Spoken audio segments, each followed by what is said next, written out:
자, 이 시간에는 이제 지난 시간에 이어서 팔복에 대해서 살펴보는 시간을 갖도록 하겠습니다.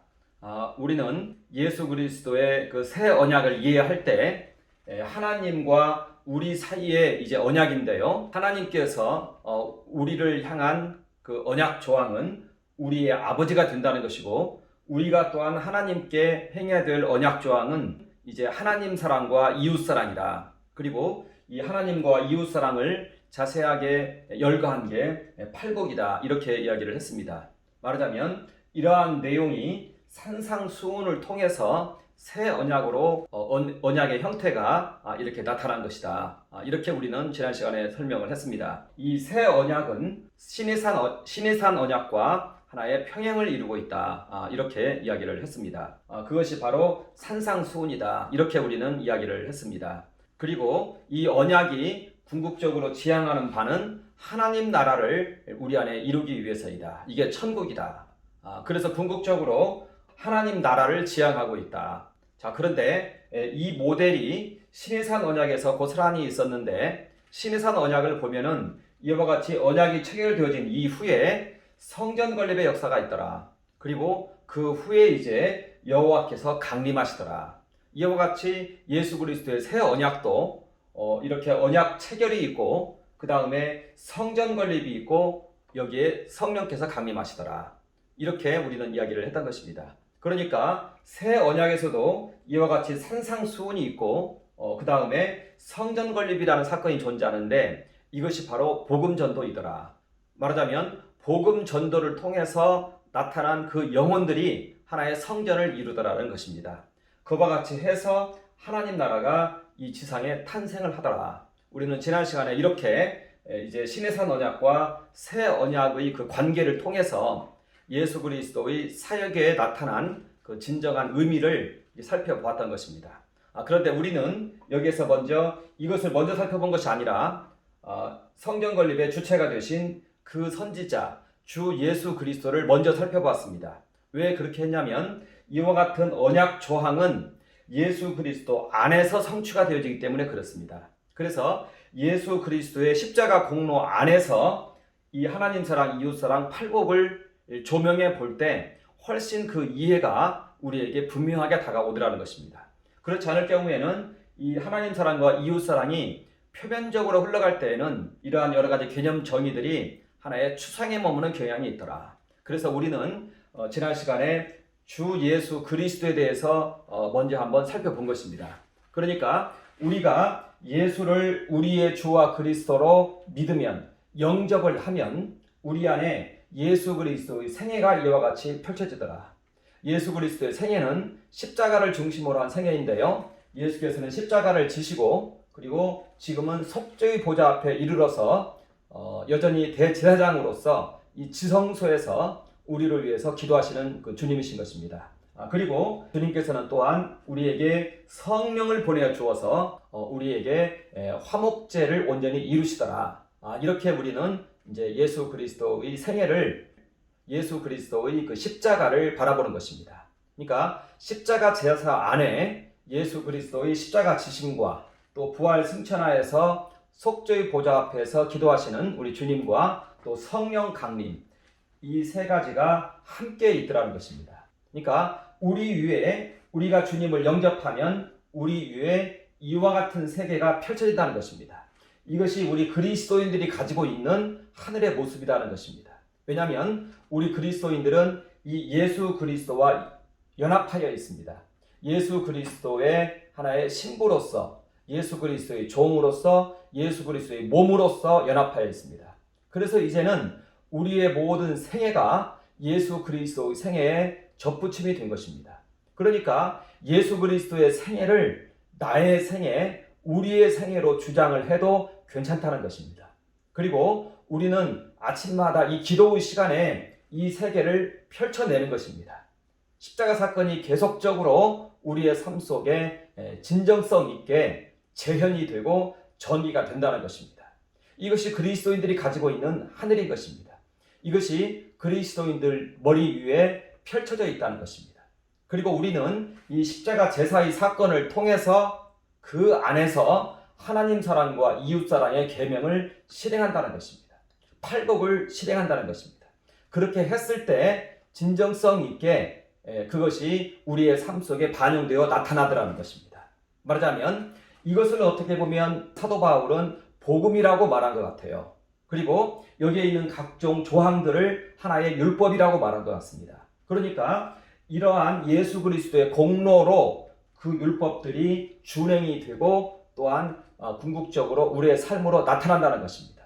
그러니까 예수 그리스도와 연합해서 십자가에서 이 제사를 하나의 복음이라고 얘기했고, 이것을 통해서 이러한 모든 율법 조항들이 우리의 삶 속에서 이루어진다는 것입니다. 그렇기 때문에 우리는 지난 시간에 예수 그리스도를 먼저 살펴보았고, 이제 오늘 이 시간에는 이 팔복의 내용, 말하자면 이 계명이죠. 그 십계명과 같은 하나님 사랑, 이웃 사랑의 계명이죠. 이것이 어떻게 우리 안에서 진행되어지고 이루어지는지를 한번 살펴본다는 것입니다. 우리는 팔복을 이와 같이 예수 그리스도의 십자가 안에서 혹은 예수 그리스도의 생애 안에서 우리에게 이제 접목을 시키고자 한다는 것입니다. 자, 그래서 이제 팔복의 내용을 한번 설명하도록 하겠습니다. 우리가 예수 그리스도와 연합해서 우리는 주님과 함께 십자가에 못 박힙니다. 저는 이것을 예수 그리스도의 십자가 사건을 저는 번제의 사건으로 이제 바라봅니다. 그리고 이 번제는요, 우리 지난 시간에 이스라엘의 제사를 통해서 우리 한번 공부를 해봤는데 바로 하나님 사랑의 표현이라고 우리는 얘기했습니다. 그리고 하나님 사랑은 무엇이냐? 바로 내 생명을 하나님께 바치는 것이다. 이렇게 우리는 이야기를 했습니다. 그리고 예수께서는 또한 부활 승천하셔서 하나님의 그 속죄의 보좌 앞으로 나아가셨습니다.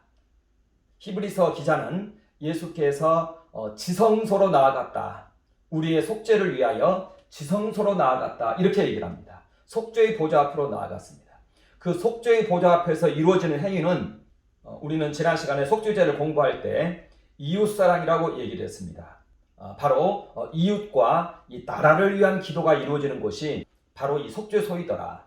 이 속죄소에서는 대제사장이 1년에 한 번씩 이 속죄소로 들어가서 이스라엘 백성들을 위해서 기도하는 그러한 시간이더라.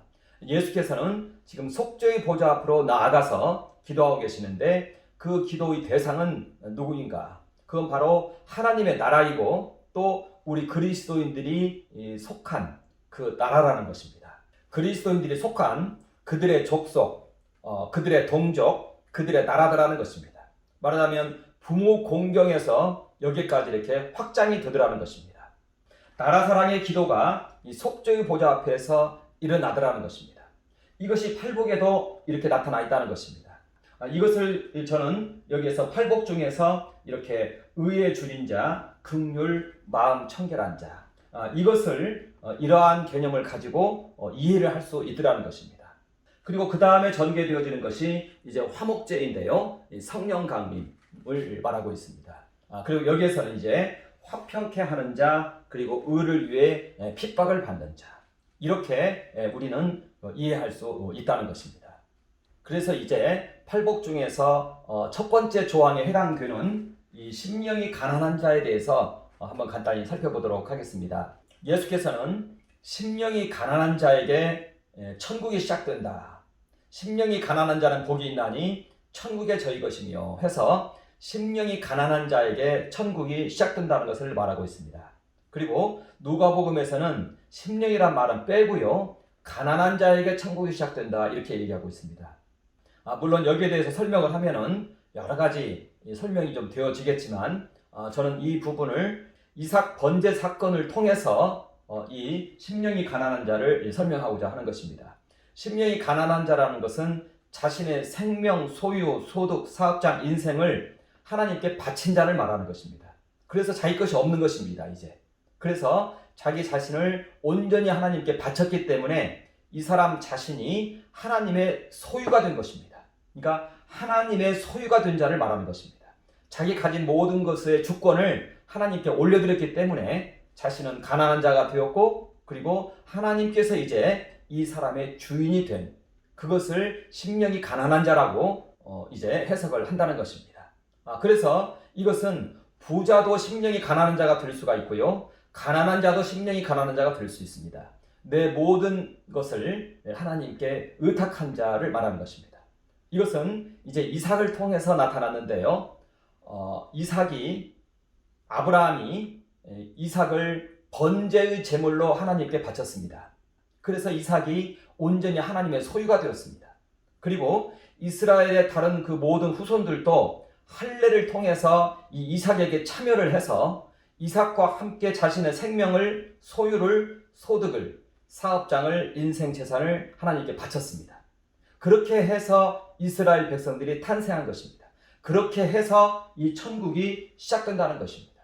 그러니까 이삭 안에서 자신의 생명을 하나님께 바치듯이 우리는 예수 십자가 안에서 우리의 생명을 바친다는 것입니다.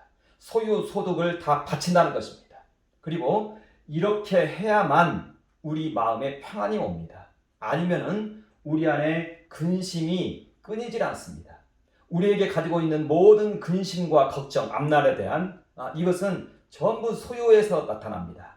그리고 예수 그리스도의 산상수훈이나 또 마태복음 13장의 천국에 관한 장을 보면은요, 예수께서는 이 근심과 걱정을 굉장히 큰 죄로 봅니다. 근심과 걱정이 있을 경우에는 신앙 자체에 문제가 있는 것으로 봅니다. 신앙 자체가 발전을 하지 않습니다. 그 마음밭 자체가 잘못됐다고 얘기를 하는 것입니다. 그러니까 마음밭이 하나의 가시덤불이 있는 밭이고 돌짝밭이에요. 그렇기 때문에 거기서는 신앙이 자랄 수가 없어요. 거기에서는 천국이 시작될 수가 없다는 것입니다. 천국은, 평화는 우리를 온전히 바칠 때, 그때 비로소 천국이 시작된다는 것입니다.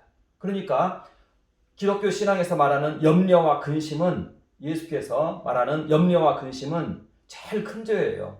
그러니까 자기 생명을 바치지 않았기 때문에 나타나는 그러한 죄라고 얘기를 하고 있는 것이에요. 물론 우리에게 끊임없이 그 일은 발생합니다. 우리는 그때마다 우리 생명을 바치는 것입니다. 말하자면 이렇게 생명 바치는 자고 계속적으로 근심 걱정이 밀려와요. 그때마다 생명을 바치는 것입니다. 그래서 우리는 날마다 죽는 자이고 날마다 우리 생명을 바치는 자인 것입니다. 그래서 온전한 순교자적 정신이 없으면 그 안에서 천국은 시작될 수 없고 이 세계 속에서 평안한 삶을 살 수가 없는 것입니다. 그러니까 이 덕목은 이례적인 덕목이 아니라 번제가 날마다 있는 번제이듯이 이 십자가 번제도 우리 안에 날마다 있는 제사인 것입니다.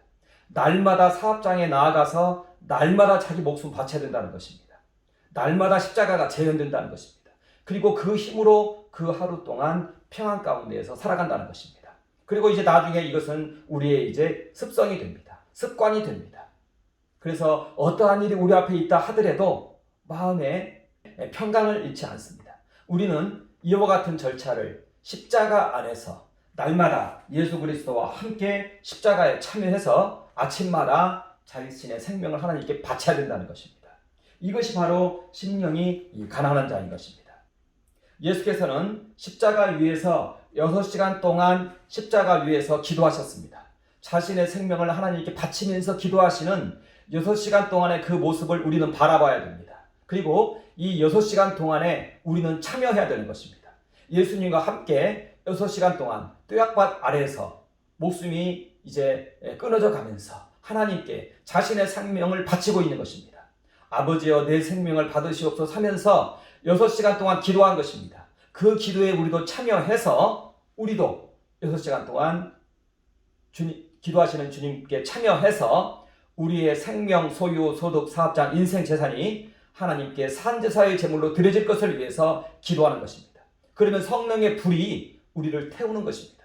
예수 그리스도의 몸을 태웠습니다. 6시간 동안 바짝 탔습니다. 죄가 되어 사라지기까지 예수 그리스도의 생명을 태웠습니다. 우리의 생명을 태우는 것입니다. 성령의 불이 우리의 삶을 태우는 것입니다. 우리의 소유, 소득, 사업장, 인생, 재산을 태우는 것입니다. 죄가 되어 연기되어 하나님께 드려지기까지 우리를 태우는 것입니다. 이렇게 해서 우리가 바쳐지는 것입니다. 예수 십자가 안에서만 우리가 바쳐질 수가 있는 것입니다. 인간들이 아무리 결정을 하고 각오를 한다고 해도 그때가 오면 변할 수가 있어요. 그래서 그 고백은 하나님께서 하자가 있는 고백으로 바라봅니다. 예수 그리스도 안에서 십자가 안에서 6시간 동안 기도하는 예수님과 함께 하나님께 내 생명 바치는 기도를 할 때 그때 우리를 받으시고 그와 관련한 영성을 우리에게 부어주신다는 것입니다. 순교자, 무소유자, 세상을 향하여 죽은 자의 영을 그 안에 부어주셔서 그에게 평안을 이루어 주신다는 것입니다. 이것이 바로 심령이 가난한 자인 것입니다. 이때 우리의 죄가 사해집니다. 우리는 애통하는 자입니다. 말하자면 우리가 예수 그리스도를 영접하면은요, 이상한 현상이 발생합니다. 끝없이 자신의 지난 날들의 죄가 주마등처럼 떠오릅니다. 우리의 죄가 끝없이 떠오릅니다. 숨어있던 죄들이 다 드러납니다. 이 십자가에 참여했을 때 십자가를 아는 자에게 일어나는 현상 중에 하나입니다. 평생의 죄를 우리는 씻어야 되는 것입니다. 우리가 지난 날 동안 지었던 이 평생의 죄를 씻는 것입니다. 이게 바로 애통하는 자인 것입니다. 예수께서 십자가 위에서 6시간 동안 자신의 몸을 태우신 후에 운명하셨습니다. 이때 옆에 있던 군병 하나가 창으로 그 옆구리를 찌르니 물과 피가 나오더라 했습니다. 이때 밑에서 찔렀기 때문에 그 옆구리를 찔렀을 때 이것을 심장을 찌르는 것입니다. 왜냐하면 완전한 죽음을 이루기 위해서 그러는 거죠. 심장을 찌르는 것입니다. 심장을 찔렀기 때문에 이 물과 피가 다 쏟아지는 것입니다. 예수께서는 십자가 위에서 물과 피를 다 쏟으셨습니다. 우리는 거기에 참여해야 되는 것입니다. 거기에 참여해서 주님과 함께 이 물과 피가 쏟아져 내릴 때 우리의 생명도 함께 쏟아져 내리는 것이고 우리의 물과 피도 쏟는 것이고 우리 지난 날들의 모든 죄가 이때 사함을 받는다는 것입니다. 우리 지난 날들의 평생토록 지었던 죄를 이 십자가 위에서 물과 피를 쏟으면서 주님과 함께 쏟아져 내리는 것입니다. 이것을 우리는 믿고 이것을 바라보며 기도하는 것입니다. 그리고 이렇게 죄 용서 받은 사람의 특성은 무엇인가요? 그 사람은 이제 용서의 사람이 되는 것입니다. 우리는 이제 십자가 위에서 모든 사람을 용서해야 되는 것입니다. 내 죄를 용서받았으니 이제는 나도 또한 용서하는 것입니다. 그리고 이 용서는 우리의 성품이 되어야 됩니다. 우리는 우리 삶 속에서 끝없이 다른 사람들과 서로의 이기심이 충돌하는 것입니다. 이기심이라는 것은 어떤 면에서는 용인이 되어야 돼요. 왜냐하면 생존을 위한 본능이기 때문에 그래요. 그리고 내 자신도 이기심이 있는 것이에요. 부딪히는 것이에요. 그러니까 우리는 끝없이 이 한계를 알고 용서의 사람이 되어야 된다는 것입니다. 모세와 미리암과 아론이 다툼이 일어났습니다. 모세가 구수 여인을 취하자 미리암과 아론이 너만 하나님의 음성을 듣는 자이냐 하면서 이제 책망을 했습니다. 이때 모세가 아무 대꾸를 안 하고 잠잠했습니다. 용서의 태도인 것입니다. 이해의 태도인 것입니다. 관용의 태도인 것입니다. 이때 하나님께서 이 사람 모세의 온유함이 지면의 모든 사람보다 승하였더라 이렇게 말하는 것입니다. 이게 온유함입니다. 온유는 겸손이고 용서인 것입니다. 우리 그리스도인들은 십자가 위에서 모든 사람들을 용서하고 그리고 과거의 모든 사람을 용서할 뿐만 아니라 오늘날 지금 나에게 서운케 하고 부딪히고 하는 이 모든 사람들에 대해서 용서의 태도를 가져야 된다는 것입니다. 이것이 바로 십자가 위에서 우리에게 발생한 바로 나에게 발생한 그러한 사건이라는 것입니다. 그리고 이것이 바로 하나님 사랑이라는 것입니다. 이와 같이 용서의 사람이 되어졌을 때 그때부터 비로소 주변에 있는 사람들과의 관계가 원활해지기 시작합니다. 말하자면 땅을 유업으로 받는다 이렇게 이야기를 하고 있습니다. 자, 이것이 이제 십자가 제사의 사건입니다. 자, 그 다음에 이제 우리는 예수님께서 십자가 위에서 번제의 제사를 드리고 또한 속죄제의 제사를 드리고 이 피를 가지고 속죄의 보좌 앞으로 나아갔습니다. 그렇기 때문에 이 속죄의 보좌에도 이 십자가는 여전히 서 있는 것입니다. 이 속죄의 보좌가 지금 예수님께서 살아계신 곳입니다. 그러니까 우리는 2000년 전의 사건을 바라볼 뿐만 아니라 지금 이곳에서 예수님을 바라보는 것입니다. 예수님께서는 제사의 일환으로 속죄제의 제사를 드리고 계시고 대제사장으로서 지성소에 들어가신 것입니다. 우리는 이 지성소에 계신 이 주님과 연합되어 있는 것입니다. 말하자면 주님과 함께 하나님 앞으로 나아간다는 것입니다. 그리고 이때 우리에게 주어지는 중요한 하나의 마음이 있습니다. 말하자면 우리 안에 있는 죄 문제가 해결이 되고 하나님 사랑에 대한 죄 문제가 해결이 되어졌을 때 우리 안에 있는 하나님을 향한 사랑은 이제 하나님의 나라와 하나님의 의를 구하는 그러한 마음으로 우리 안에 이제 가득 차옵니다. 말하자면 이것은 마치 순서처럼 이렇게 다가옵니다. 현실적인 문제가, 죄의 문제가, 또 인생의 문제가 우리에게서 이제 저만큼 몰려가니까 이제는 우리 안에 있는 이 본성이 나타나는 것입니다. 우리 안에 있는 거룩한 영적 본성이 나타나는 것입니다. 그것은 바로 우리 안에 의에 줄이고 목마른 자가 우리가 된다는 것입니다. 여기에서의 이 의는요, 하나가 생략되어 있어요. 이것은 복음서에서 그의 나라와 그의 의로 표현이 됩니다. 이 그의 나라와 그의 의는 항상 짝을 이루고 있어요. 성경에서는 이 짝을 이룬다는 얘기가 굉장히 중요합니다. 말하자면 은혜와 평강, 이것이 짝을 이루고 있듯이 여기에서는 나라와 의가 이렇게 짝을 이루고 있습니다. 이게 히브리 문법의 특성 중에 하나입니다. 자, 이렇게 의에 줄이고 목마른 자의 여기에서의 의는요, 그의 나라와 그의 의인 것입니다. 그래서 예수 그리스도의 이 복음서를 보면은 항상 그의 나라와 그의 의를 구하라. 그리하면 이 모든 것을 더하시리라. 이렇게 말하면서 하나님을 사랑하는 자는 이제 그의 나라와 그의 의를 구한다는 것입니다. 말하자면 하나님의 나라를 구한다는 것입니다. 하나님의 나라를 위해서 내가 무슨 봉사를 할고 하면서 이제 우리가 그의 나라와 그의 의를 구하게 된다는 것입니다. 이것이 우리 안에 있는 하나님 사랑이 이제는 이렇게 표출되어서 나타난다는 것입니다. 어떻게 보면 이것은 복음 전도이기도 합니다. 말하자면 그의 나라와 그의 의는 복음 전도를 통해서 그의 나라가 확장되어지는 이러한 것을 말하고 있다는 것입니다. 그래서 모든 그리스도인들 마음에 하나님을 사랑하면은 당연스럽게 그의 나라와 그의 의를 구하고 또 복음에 대한 마음을 갖게 된다는 것입니다. 그리고 그러한 자는 이제 의로 인하여 배부름을 얻을 것이며 이렇게 말합니다. 이것이 이제 그 사람의 삶의 방향이 된다는 것입니다. 왜냐하면 하나님을 사랑하기 때문에 그렇습니다. 하나님을 사랑하고 그의 나라가 우리 안에 임하기를 원하기 때문에 이제는 복음 전도가 그 인생에 있어서 하나의 사명이 되는 것이고 인생의 목표가 된다는 것입니다. 이것이 바로 의에 줄이고 목마른 자입니다. 그리고 이것은 이미 우리의 정체성인 것입니다. 이러한 정체성을 가지고 있지 않다면은 그런 사실은 하나님을 사랑하는 면에 있어서 뭔가 지금 하나의 형식에 빠져 있는 것입니다. 그가 진정으로 하나님을 사랑한다면 이 복음 전도가 그의 삶에 이제는 기준이 되고 방향이 된다는 것입니다. 이때 성경은 우리에게 말합니다. 하나님을 사랑하면 또한 이와 같이 내 이웃을 내 몸과 같이 사랑하라. 이 음성이 이제는 우리에게 들려옵니다. 이게 바로 이제 십계명인 것입니다. 우리는 복음을 받았을 때 이 복음을 가장 먼저 누구에게 전하고 싶냐면요, 부모에게 전하고 싶은 것입니다. 그것이 바로 부모 공경입니다. 말하자면 십계명을 보면은 1계명에서 10계명까지 있는데요, 5계명에서 10계명까지가 이웃사랑입니다. 이웃사랑의 출발점은요, 부모 공경입니다. 그러니까 부모 공경으로부터 시작되는 것이에요.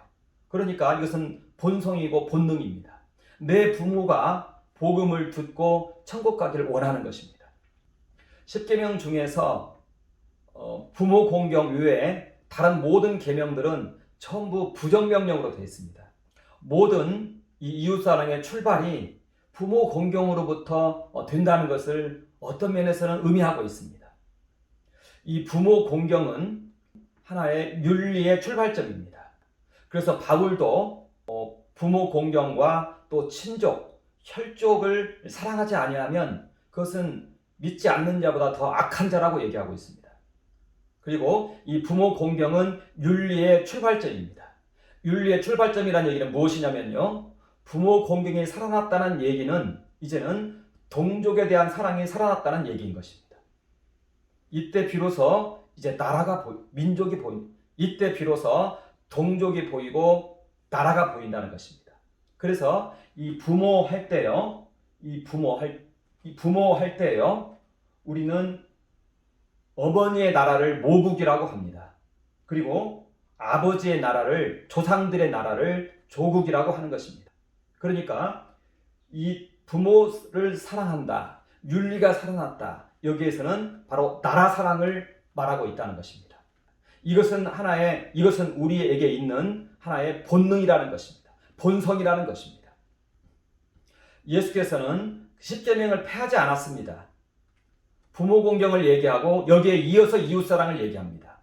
복음서를 보면은요, 예수께서는 내 부모를 공경하라 하면서 바로 이어서 이웃을 사랑하라 이렇게 들어갑니다.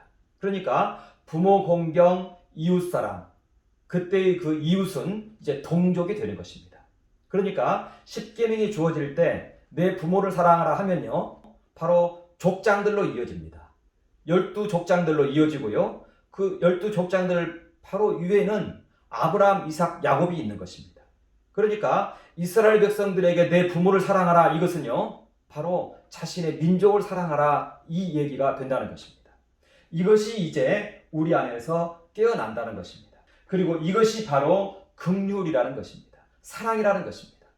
의의 핵심이 이 사랑인데요, 이 사랑은 부모 사랑, 공동체 사랑, 동족 사랑, 나라 사랑으로 우리의 이 의식은 발전을 하게 되어 있다는 것입니다.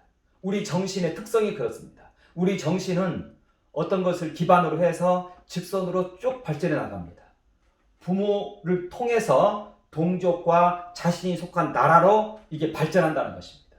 이게 바로 하나님의 나라를 사랑하는 자의, 하나님의 나라를, 그의 나라와 그의 의를 구하는 자에게 주어지는 하나의 이제 덕목이라는 것입니다. 하나님의 나라와 하나님의 의를 구하는 자는 이제 그 삶의 방향이 이웃사랑으로 바뀌는데, 이제 그 삶의 방향이 복음전도를 향한 이웃사랑으로 바뀌는데, 그 이웃의 첫 번째로 나타나는 게 부모이고 친족이고 혈육이다라는 것입니다. 이것이 살아있는 양심이 가지고 있는 그 특성입니다. 그리고 이 혈육은 동족으로 나타나고 또 나라로까지 발전을 한다는 것입니다. 그런데 여기에서요, 동족으로 발전하고 나라를 발전하는 여기에는 하나의 모멘텀이 있습니다. 그것은 뭐냐면요, 동족과 나라가 위기에 처했을 때 이 현상이 정확하게 나타납니다. 그 전에는 여기 갇혀 있어요. 그러다가 나라가 위기에 처해 있을 때, 말하자면 동족과 나라 사랑이, 이 부모 사랑이 이 방향으로 발전을 한다는 것입니다. 그런데 여기에서 하나의 중요한 또 하나의 그 환경적 요소가 들어옵니다. 그것은 뭐냐면요, 모든 나라가, 하나님의 주권 아래 들어있지 않는 모든 나라는 폐역해 있다는 것입니다. 그러니까 정사와 권사를 맡은 자들이 정말 나라 사랑으로 그 나라의 정사와 권세를 맡는 것이 아니라는 것입니다. 말하자면 하나의 사업의 일환으로, 자신의 성공의 일환으로 정사와 권세를 맡는다는 것입니다. 그래서 이 사람들은 그 국민들을 이용해서 자기 자신이 부자가 되어야 되는 거예요. 이것이 대부분의 나라들의 정사와 권세자들의 특성이라는 것입니다.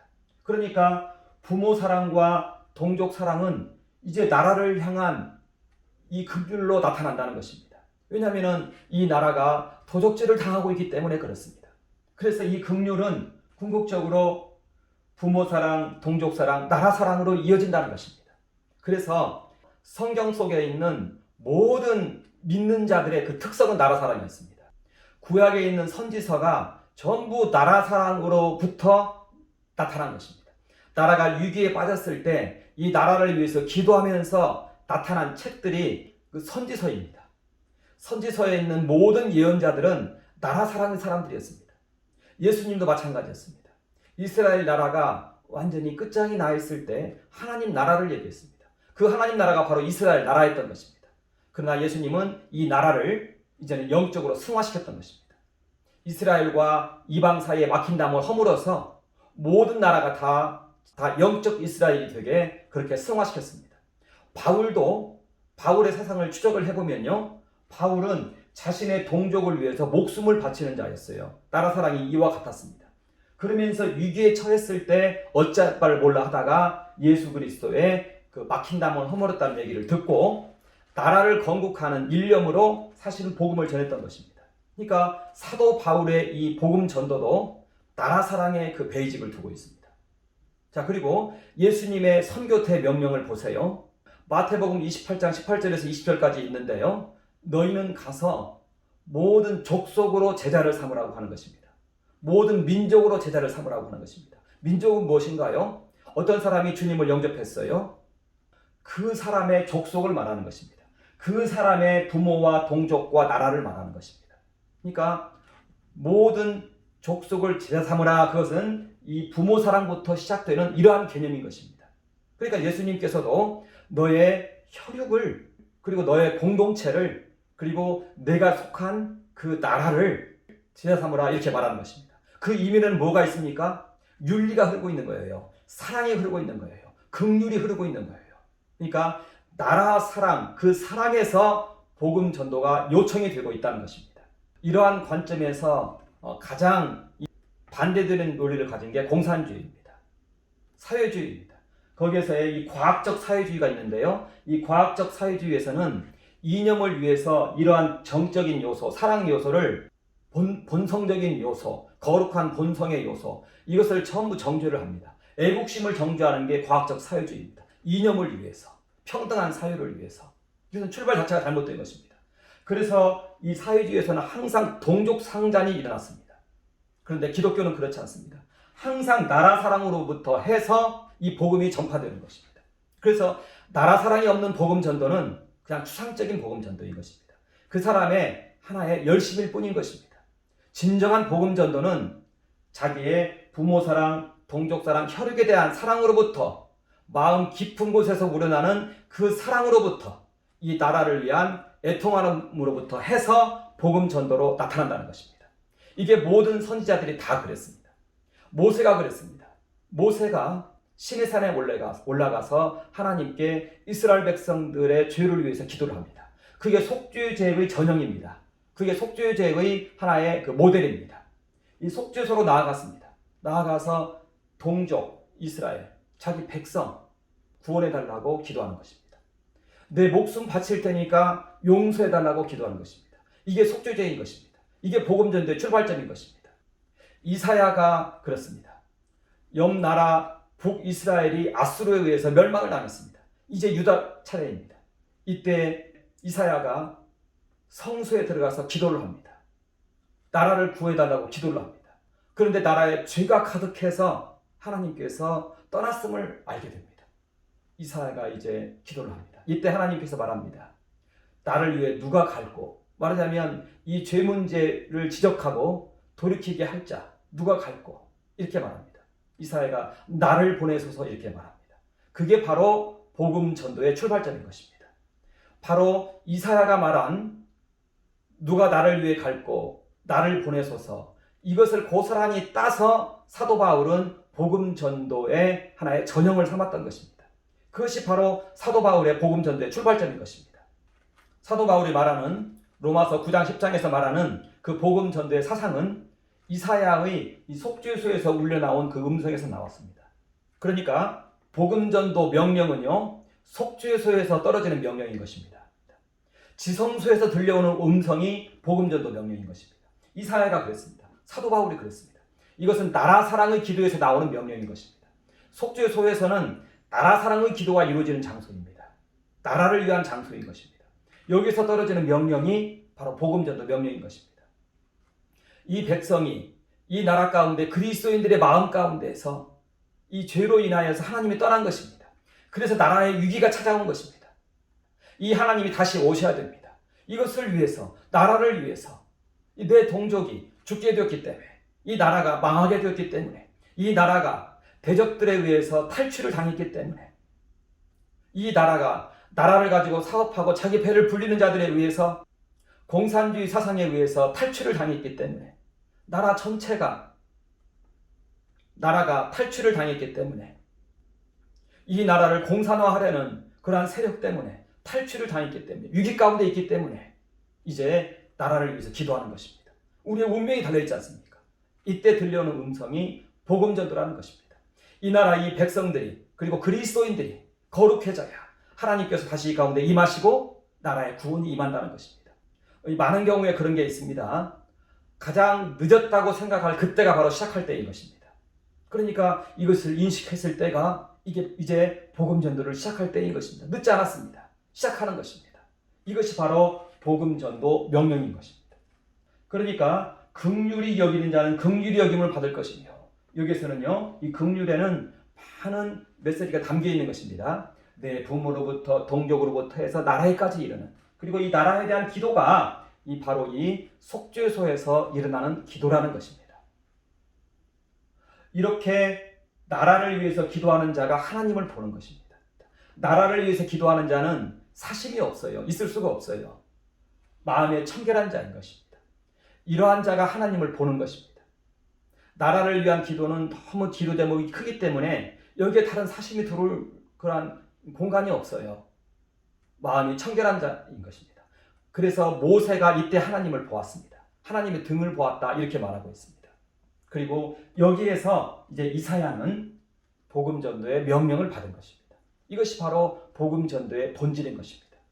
그리고 이렇게 이 기도가 이루어지고, 그리고 복음 전도가 지속적으로 우리에게 진행이 되어질 때 이런 사람을 가리켜서 화평케 하는 자라고 말하고 있습니다.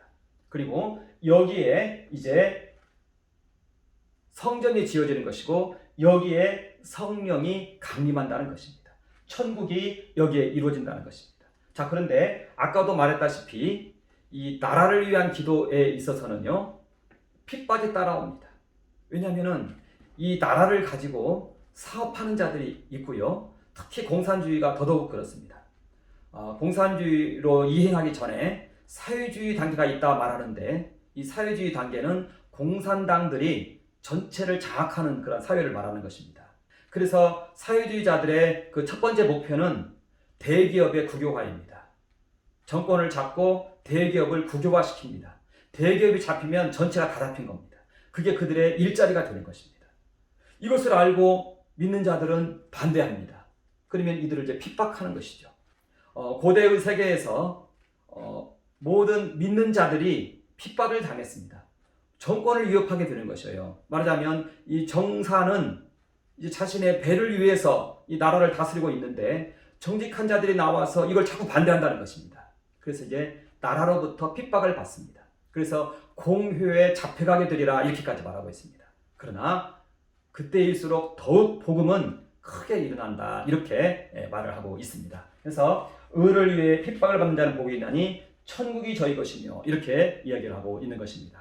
자, 그래서 이제 다음 시간에는요 여기에 있는 복음 전도에 대해서 한 번 더 살펴봐야 됩니다. 왜냐하면 예수님께서 10장 11장에서는 이 복음 전도를 얘기하고 있고요, 그리고 12장 13장에서는 바로 이 천국에 관한 얘기를 하고 있습니다. 그러니까 예수님의 교훈을 온전히 이해하기 위해서는 이제는 여기에 이 복음 전도에 대해서 마태복음 10장 11장을 통해서 이해를 하고 그 다음에 마태복음 12장을 통해서 성전에 대해서, 그리고 13장을 통해서는 이 천국이 이 세계 속에서 어떻게 발전을 하는가에 대해서 한번 살펴보는 시간을 갖도록 하겠습니다. 감사합니다.